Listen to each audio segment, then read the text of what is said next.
अस्सलाम वालेकुम नाज़रीन। उम्मीद करता हूँ कि आप सब लोग खैरियत से होंगे।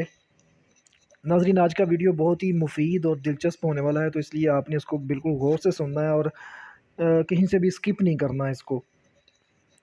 आज के वीडियो में हम बात करेंगे कमर का दर्द, असाबी कमज़ोरी, मोहरों का मसला, राशा वगैरह, ये जो असाबी कमज़ोरी की वजह से जिस्म के हिस्से काँपते रहते हैं, हाथ, पाँव, बाज़ लोगों का पूरा जिस्म भी काँपता रहता है, उसको राशा कहते हैं। तो ये इस किस्म की जो जितनी भी बीमारियां हैं असाबी कमज़ोरी के हवाले से, उज़लाती कमज़ोरी के हवाले से भी, ये बहुत ही लाजवाब है। अगर आप चाहते हैं कि आपके बच्चे जो स्कूल पढ़ते हैं, छोटे हैं, तो वो कमज़ोर महसूस होते हैं, देखने में भी वैसे भी थक जाते हैं, तो उनके लिए भी ये बड़ा लाजवाब किस्म का नुस्खा है। दिमागी तौर पर इसको इससे बहुत दिमाग को बहुत तक़वियत मिलती है। नज़र के लिए बहुत अच्छा है ये। तो ये कुल मिला के ये आप समझ लें कि एक बेहतरीन किस्म का लाजवाब नुस्खा है जिस्मानी ताकतों के हवाले से। हर किस्म की ताकतें इससे जो हैं वो जिस्म को मिलती हैं। तो आज का वीडियो बहुत ही दिलचस्प है, तो इसको आपने बिल्कुल ध्यान से देखना और सुनना है। तो चलते हैं जी नुस्खे की तरफ। इससे पहले कि जो लोग मेरे चैनल पर नए हैं, आप लोगों से गुजारिश है कि चैनल को ज़रूर लाइक और सब्सक्राइब कीजिए, ताकि इस तरह के जो हम मुफीद वीडियोज़ आप लोगों के लिए बनाते हैं वो आप तक पहुँच भी जाएँ। ठीक है जी? तो बढ़ते हैं जी नुस्खे की तरफ। इसमें सबसे पहले जो चीज़ इस्तेमाल होगी वो हैं भुने हुए चने। ये आप 1 पाव ले लें और ये छिलके समेत होने चाहिए। वो जो निकाले होते हैं ना, उसमें से छिलके वो बिल्कुल वो येलो कलर के निकले होते हैं दाने, वो नहीं लेने, छिलके समेत ले लें। भुने हुए हों लेकिन छिलके भी ऊपर मौजूद हों। और उसके साथ आप ले लें 1 पाव मुनक्के, बड़ी किशमिश जो होती है, वो वो ले लें।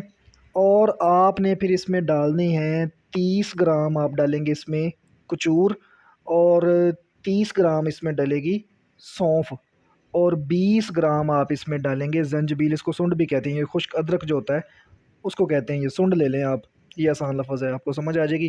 तो सुंड ले लें जी 20 ग्राम। यही चीज़ें हैं। तो इन सब को अच्छी तरह से आप ये मुनक्के के बगैर आप इनको सबको पीस लें, ग्राइंड कर लें अच्छी तरह से, और फिर बाद में मुनक्के डाल के इसके वो लड्डू से बन जाएंगे। आप लड्डू के साइज़ की लड्डू बना लें इसके, छोटे-छोटे से ना, नॉर्मल साइज़ के। तो इसमें कोई पॉइज़न टाइप चीज़ है तो नहीं, बिल्कुल भी। आप थोड़े बड़े बन जाए, छोटे बन जाए, तो कोई इशू नहीं है इनका, ठीक है? तो ये आप लड्डू जितने होते हैं साइज़ के, उसी साइज़ के ये बना लें, और सुबह शाम नीम गर्म दूध के साथ आप 1 लड्डू मरीज़ को खिला दें, बच्चों को खिला दें। बच्चों के लिए अगर बनाएँ तो थोड़े से छोटे बना लें उससे, ताकि वो हज़म भी अच्छी तरह से कर लें। तो ये नाज़रीन आज का नुस्ख़ा जो है ये इस कदर लाजवाब है, ये जिन लोगों को भी दिया है, और ये जो चीज़ें, ये जो बीमारियाँ, ये जो मसाइल जो हैं, ये थंबनेल पे आप लोगों को नज़र आ रहे हैं, ये राशा वग़ैरह और असाबी कमज़ोरी, कमर का दर्द वग़ैरह, ये इससे ऐसे भागती हैं जैसे बहुत ही जल्दी से ठीक हो जाती हैं। जिन लोगों में उम्र थोड़ी कम है, यानी जो जवानी में है, तो कमर का दर्द है तो उनका जल्दी ठीक हो जाएगा। अब जो लोग 70 साल की उम्र के हैं, अब जितनी खुराक आपको 17 साल की उम्र में लगती है, वो 70 साल में उतनी तो नहीं लगेगी। तो आप इससे बदज़न ना हों कि मैंने तो 2 हफ़्ते खिला दिए हैं, 1 माह खिला दिया है, तो इसको तो आराम नहीं आया, तो उनको थोड़ा-सा ज़्यादा खिला दें आप, 1.5 माह खिला दें, 2 माह खिला दें, कोई मसला नहीं है।